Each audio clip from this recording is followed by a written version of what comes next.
Nós não encontramos na Bíblia Deus como uma mulher negra, gorda, não encontramos Jesus como uma jardineira, a Espírito Santo como uma jardineira. Pastor, então por que reproduzir? Por que reproduzir essas imagens? Não estamos construindo uma imagem de Deus diferente daquilo que Deus realmente é? Reproduzimos essas imagens porque não estamos com ela tendo a intenção de construir, mas de destruir algumas coisas que pensamos sobre Deus. Acho que essa foi a intenção do autor. Esta foi a intenção do autor ao colocar essas figuras desta forma. A intenção de desconstruir algumas imagens, alguns estereótipos, alguns conceitos que nós temos fixos, engessados em nossa mente a respeito de Deus. Olhemos para o fato curioso de Deus estar ouvindo um reggae do Maranhão. Isso foi uma adaptação do livro, porque no livro ele está ouvindo um funk.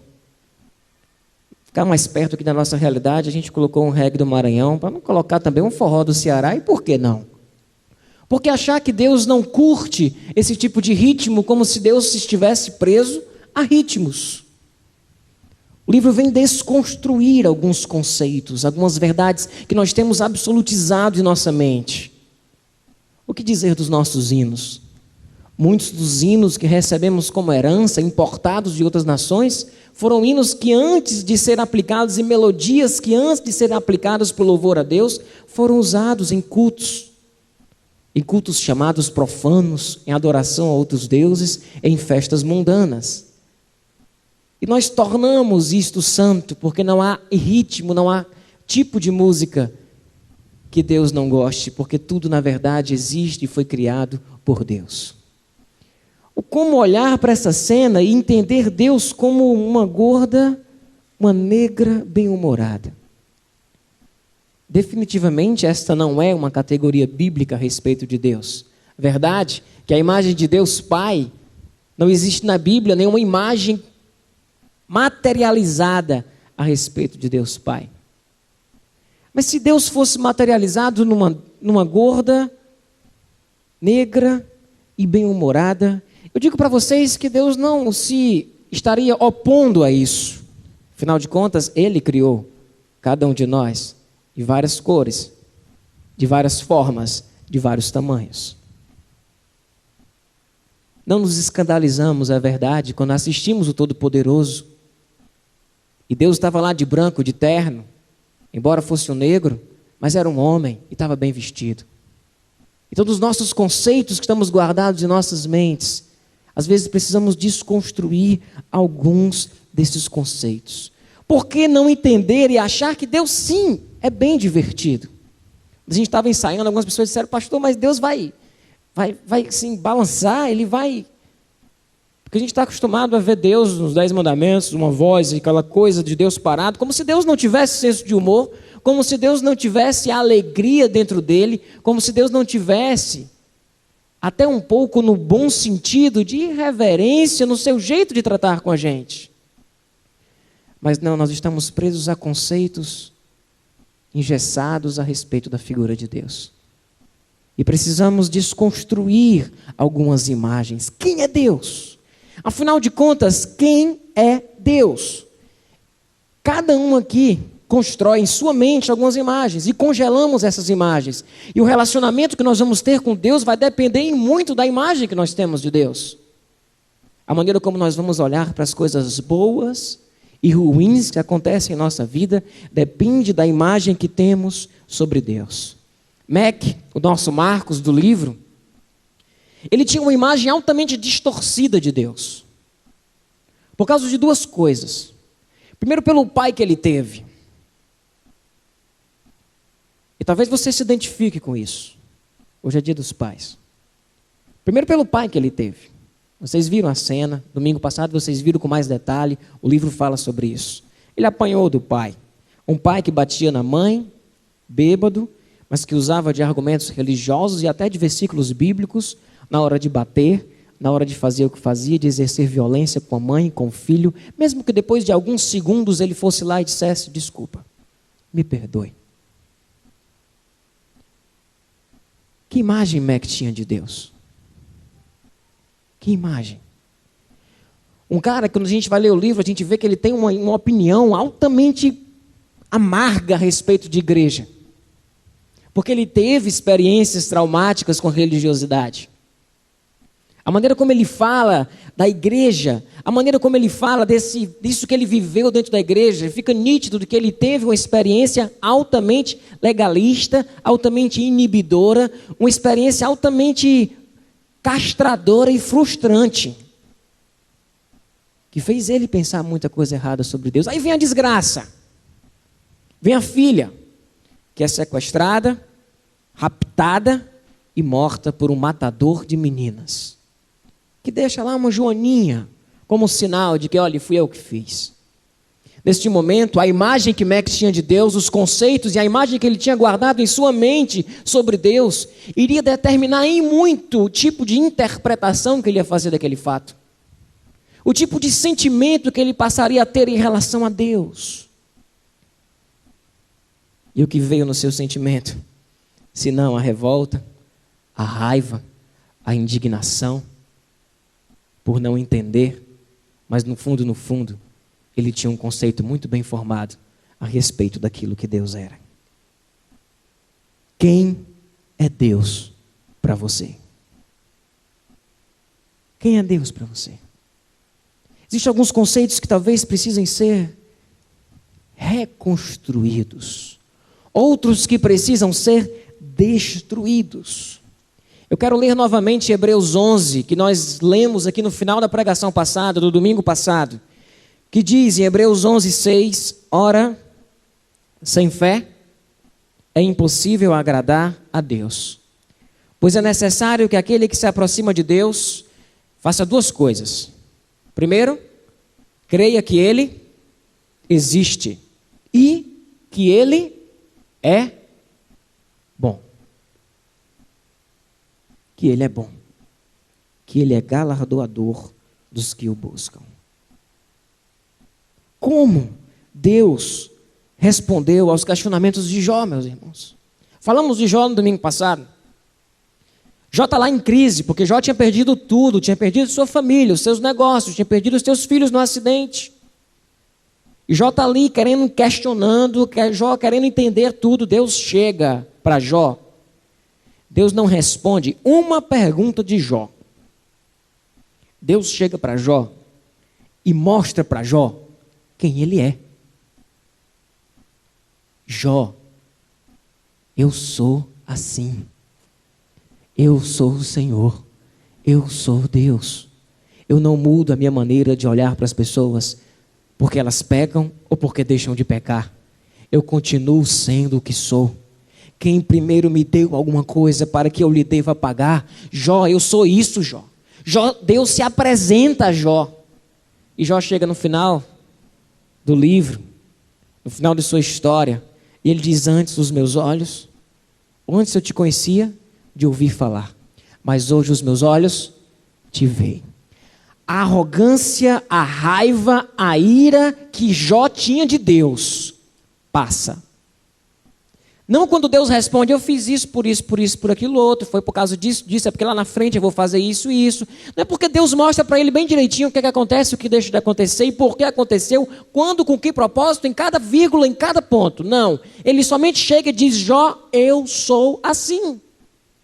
E quando Jó entende quem Deus é, quando Jó compreende quem realmente Deus é e destrói algumas imagens erradas que ele tinha de Deus e passa a adquirir algumas outras imagens corretas a respeito de quem Deus é, embora Jó continue sem nenhuma resposta, o coração dele se aquieta. Porque ele confiou em Deus e sabia muito bem quem Deus era. Quem é Deus para você? Quem é Deus? Coisas ruins acontecem na vida de muitas pessoas. E nós encontramos pessoas reagindo a essas coisas ruins de forma diferente. Talvez porque tenham imagens e verdades diferentes a respeito de quem Deus é. Mas pastor, como é que a gente pode saber quem Deus é? Como é que eu posso saber quem Deus é? Eu já estava tão feliz assim, achar que Deus era aquilo ali do livro. Deus não é aquilo ali do livro, não é aquela figura. Os diálogos que estão por trás dele, existe muita verdade, muita coerência bíblica, em alguns, não todos. Cuidado com o que você lê no livro, não acredite em tudo que está ali. Não lê o livro como quem está lendo uma Bíblia, aquilo não é Bíblia. Aquilo é ficção, é poesia, é arte. Saiba abstrair e não receber tudo ao pé da letra. Mas quem é Deus? E como eu posso então ter segurança se não é através do livro A Cabana? Eu achei que A Cabana ia mudar a minha vida, porque agora eu sei quem Deus é. Digo para vocês que A Cabana não é uma revelação de Deus especial para mostrar a você quem Ele é. Deus já fez isso de outras formas. Quando nós vamos para a teologia, nós encontramos na teologia algumas revelações de Deus. Porque se Deus não se revela a nós, dizendo quem Ele é, como saberemos quem realmente Deus é? Então Deus vai e se revela. E Deus se revelou através de uma revelação na teologia chamada revelação natural. Sabe o que é a revelação natural? É que Deus revela os seus atributos visíveis e invisíveis através das obras da criação. Olhamos para a natureza, para o universo, para o cosmos e podemos perceber alguma coisa sobre Deus. Mas continua sendo vago. Continua não sendo tão objetivo, tão diretivo em minha vida. Então quem Deus é? A pergunta continua. E Deus resolveu se revelar ao homem através de uma revelação escrita. Deus dá a lei a Moisés. Deus traz verdades através dos seus profetas. Essas verdades são escritas, passadas para a posteridade. Como tradição oral, depois como tradição escrita. As verdades, os conceitos de Deus indo, passando de geração em geração. Mas chega um momento em que Deus olha e percebe que o seu povo, que as pessoas que Ele tinha criado por causa de sua escolha, de seu pecado, continuavam sem entender quem Ele era. Continuavam a distorcer a sua imagem. Continuavam a olhar para Ele e imaginar uma série de coisas, às vezes muito distante daquilo que Ele realmente era. E Deus resolve se revelar, o que a teologia chama de revelação especial. A revelação especial é Jesus Cristo. Em Cristo, nós temos a expressão exata de quem Deus é. Hebreus capítulo 1, ele diz, a partir do versículo 1. Há muito tempo, Deus falou muitas vezes e de várias maneiras aos nossos antepassados por meio dos profetas. Mas nesses últimos dias, falou-nos por meio do Filho, a quem constituiu herdeiro de todas as coisas e por meio de quem fez o universo. Versículo 3. O Filho é o resplendor da glória de Deus e a expressão exata do seu ser. Deus precisava sair da sua transcendência e se tornar imanente. Deus precisava sair de uma realidade que transcendia a nossa realidade e fazer parte da nossa realidade, isto é a imanência de Deus. E Ele fez isso por intermédio do Filho. O Verbo se fez carne e habitou entre nós. E vimos a sua glória, a glória do unigênito do Pai. João capítulo 1. É Cristo. Os discípulos, certa vez, lá em João 14, versículo 9, disse Filipe para Jesus: Senhor, mostra-nos o Pai, e isso nos basta. Jesus respondeu: Vocês não me conhecem, Filipe, mesmo depois de eu ter estado com vocês durante tanto tempo. Quem me vê, vê o Pai. Como pode dizer, mostra-nos o Pai? Você não crê que eu estou no Pai e que o Pai está em mim?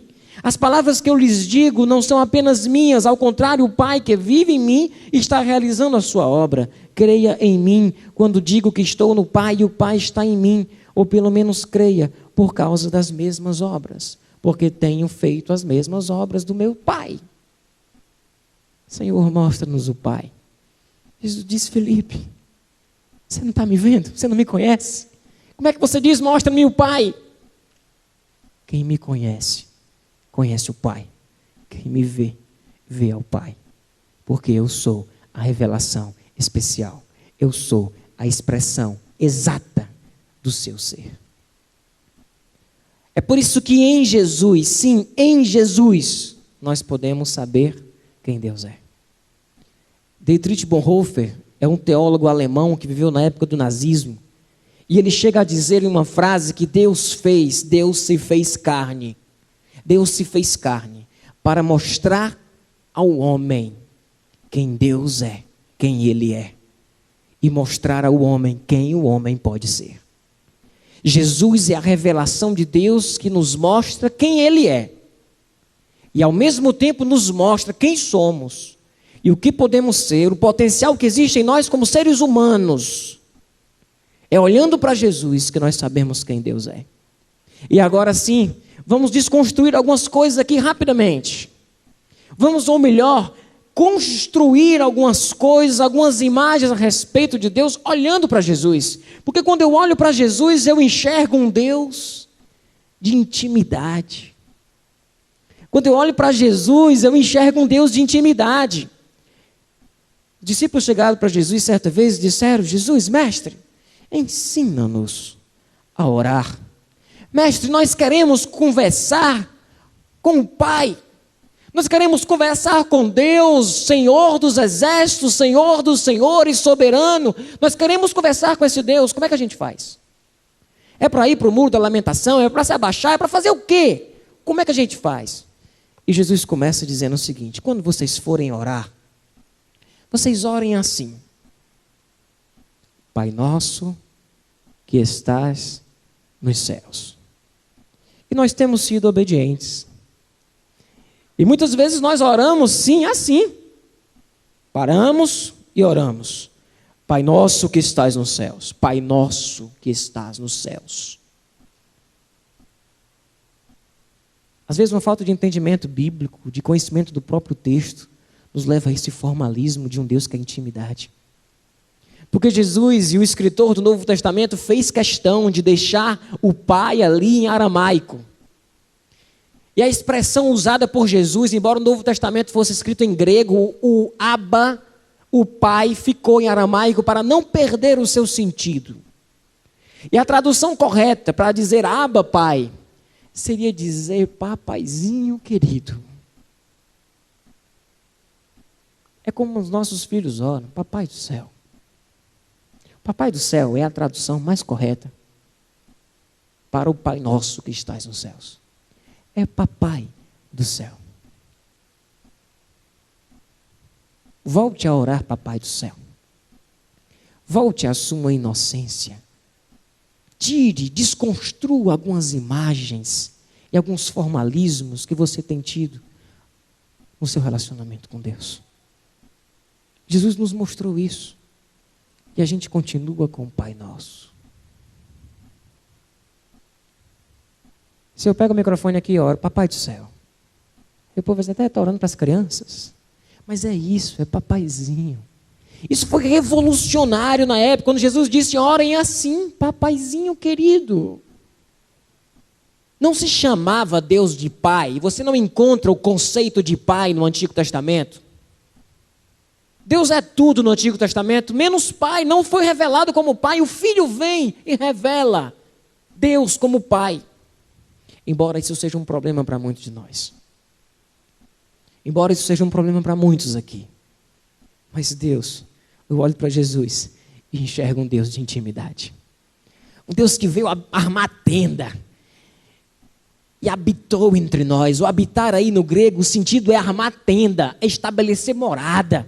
É dizer: eu vim para ficar, eu vim para ficar com vocês, eu vim para ter comunhão contigo. A tua porta e bato, se você abrir a sua porta, eu entrar, eu vou cear contigo, eu quero ter comunhão contigo.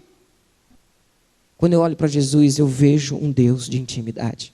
Eu olho para Jesus e eu enxergo também um Deus de misericórdia. Um Deus que não é esse carrasco que muitos pensam. Um Deus de misericórdia, um Deus que olha para uma prostituta e diz: filha, Cadê os que te condenavam? Disse, mestre, eles se foram. Ele disse, pois levanta, mulher. Levanta. Levanta, agora vai. E procura viver uma vida aqui, longe do teu pecado, de tantas coisas que você sabe que me desagrada. Vai. Jesus perdoa tantos. Jesus demonstrou o seu perdão, a sua misericórdia. Ele olhava para as multidões e ele sentia compaixão por elas. Jesus operava os milagres e depois dizia, não contem para ninguém, porque vai atrapalhar o propósito do Pai na minha vida, mas não contem. Mas ele não conseguia deixar de operar o milagre, porque ele tinha misericórdia e compaixão das pessoas. Esse é o nosso Deus, um Deus de compaixão, um Deus de intimidade. Olhamos para Jesus e enxergamos um Deus que não se deixa comprar, um Deus que não se deixa comprar, um Deus que não precisa de nada, que é o que é e pronto. Ele não se deixa comprar. Jesus estava lá, na sua tentação no deserto. O diabo chega para ele e diz, olha cara, se tu se prostrar aqui diante de mim, olha aqui, tudo o teu pai está te oferecendo a cruz e a morte. Eu estou te oferecendo um reino neste mundo. Olhe, tudo que está aqui vai ser teu. Jesus diz, não tentarás o Senhor teu Deus, porque somente a Ele servirás. Somente a Ele nós devemos adorar. E Ele não se vende. Ele não se vendeu para o diabo, não vai se vender para você. Que acha que pode comprar a ação de Deus, que pode fazer negócio com Deus. Deus não é negociante. Deus é um Deus de intimidade, um Deus de misericórdia, um Deus que não se deixa comprar e um Deus que tem pessoas, você e eu como prioridade. Jesus mostrou isso de forma muito clara. Jesus estava lá, eu vou dormir. Aí Jesus ia dormir, olha, fica um pouquinho aí que eu vou dar uma descansadinha aqui. Beleza? Beleza, os discípulos lá, Jesus deita. Aí vem as criancinhas. Jesus está aí, Jesus está aí, Jesus está aí. A gente quer ver Jesus, a gente quer ver Jesus.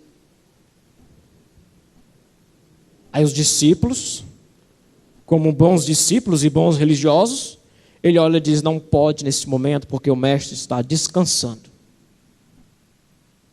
Jesus lá de dentro dá um grito, ei rapaz, bota o menino para dentro. Eu deixar e vinha minhas criancinhas. Bota o menino para dentro. Bota o menino para dentro. Eu digo para vocês que qualquer um de vocês que não se tornar como uma dessas crianças, vocês não podem entrar no reino dos céus. Jesus para dar assistência a pessoas. Jesus vinha andando, ia viajar para um canto. Aí aparecia um cara para ele curar, ele curava. Aí eu fazia, ele fazia. Não era porque Jesus não tinha compromisso não, pessoal. Não é porque ele não tinha agenda não. É porque a prioridade era pessoas. Jesus deixa isso claro, quando ele está lá, o cara com a mão ressequida, Jesus vai lá e cura o cara com a mão atrofiada, aí o povo olha e diz, mas hoje é sábado. Como é que esse cara está fazendo isso num sábado? É dia santo, separado para o Senhor. Não pode fazer nada. Tinha escola religiosa da época, mais tradicional, que dizia que o cara não podia nem cuspir. Ele ficava guardando a baba na boca, se descesse, descia, se não descesse também ia ficar lá mesmo. É verdade, irmãos. O ponto que chegava o radicalismo de concepções religiosas. Jesus joga tudo isso de lado. E cura a pessoa que estava precisando de cura. Porque para Jesus as pessoas são prioridade. Você é prioridade na agenda de Deus.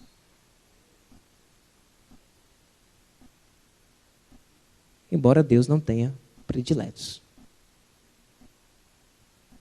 Não tenha preferidos.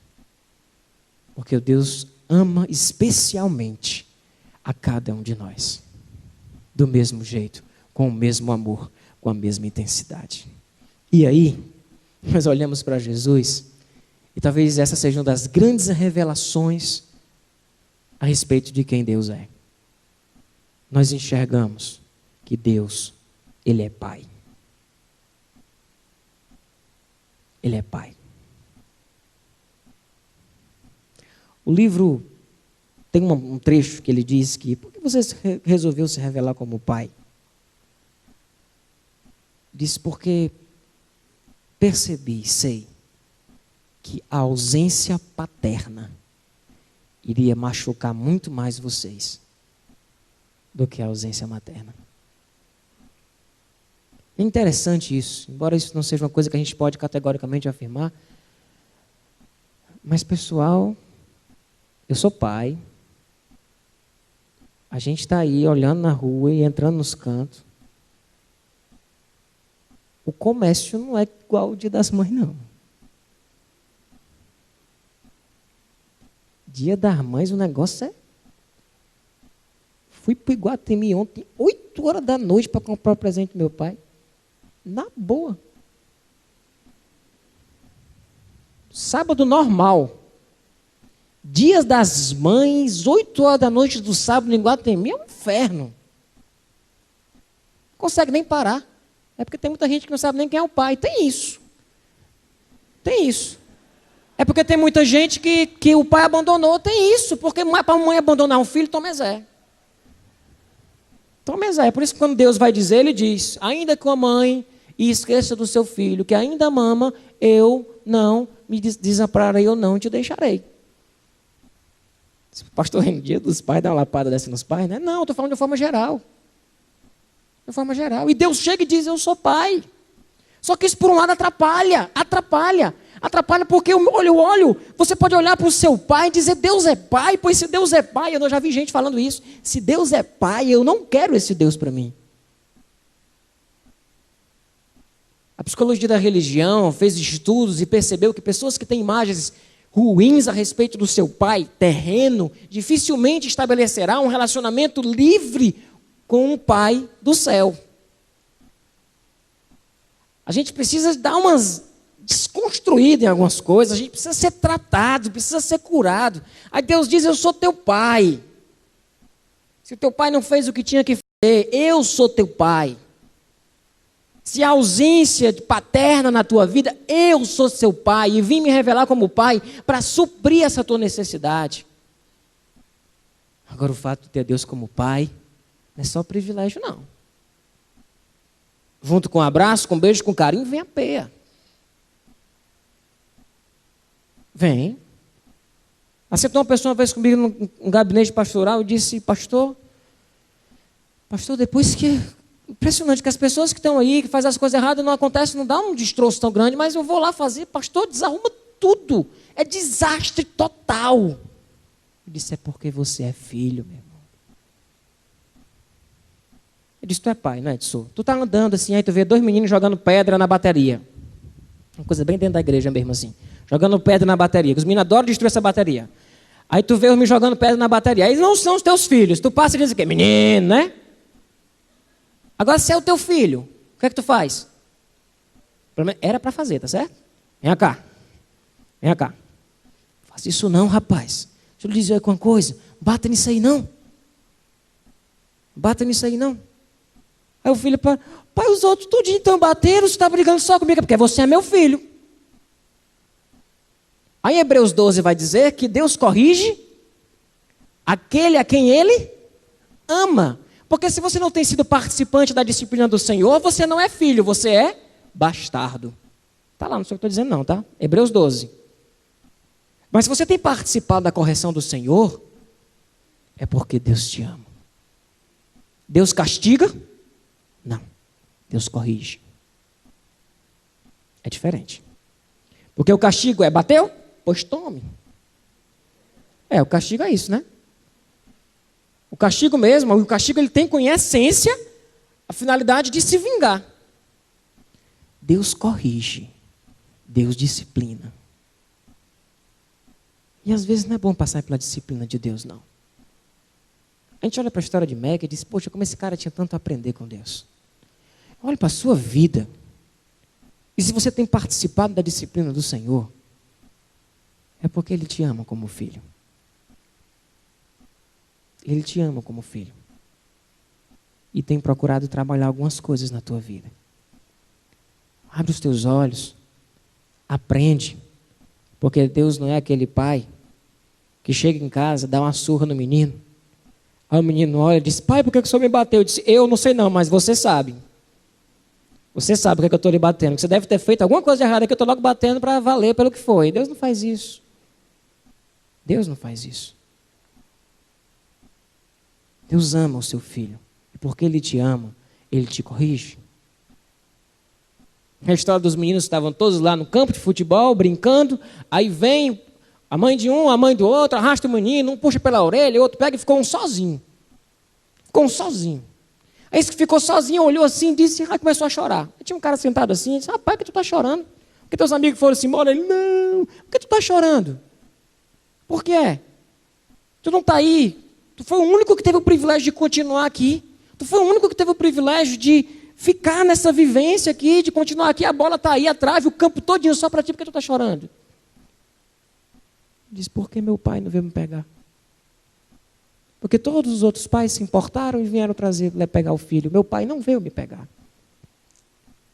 Deus não vai te deixar num campo de futebol, numa hora que não é mais para estar ali. Ele vai lá e Ele vai te pegar. Mas não vai te pegar, olha para o papai do céu, está olhando para você, não. Ele vai lá te pegar, Ele vai te trazer. Ele vai te trazer. E vai tentar colocar você no caminho. Tu vai se afastar, Ele vai lá, vem cá, meu filho, vem. Vem porque eu te amo. Está doendo, papai, é porque eu te amo. Vem para cá. Vem para cá. E às vezes Deus puxa, dói. Dói. Mas Ele sabe o que está fazendo. Esse texto de Hebreus 12 diz que se nós nos submetemos à autoridade, à disciplina dos nossos pais, que nos corrigiram muitas vezes com incoerência, sem saber o que estavam fazendo, com raiva, fora de controle, não deveríamos nos submeter à disciplina de Deus, que é um Deus perfeito, que opera em nossas vidas com perfeição? Eu não sei qual é a desgraça na tua vida, qual é o teu desastre, qual é a tua história desacertada, desarrumada, qual é o teu trauma, qual é a tua crise, qual é a tua dúvida. Mas digo para você, que essa tua crise, essa tua dúvida, esse teu desastre, esse teu trauma, ele vai ganhar uma proporção bem diferente no momento em que você entender quem é Deus. E você passar a julgar os acontecimentos, mesmo sem entendê-los, crendo de todo o coração que Deus é misericordioso, que Deus é Pai, que Deus é um Deus de intimidade, que Deus é um Deus que não se deixa comprar, nem a meu favor, nem contra mim, que Deus me ama, porque Deus é amor. E Ele se importa com cada um de nós. No livro, quando ele entra na cabana, nenhuma resposta é dada de início. Apenas Deus se revela a ele como esse Deus amoroso. Isso tudo que vimos aqui. Quem é Deus para você? Isso muda muita coisa.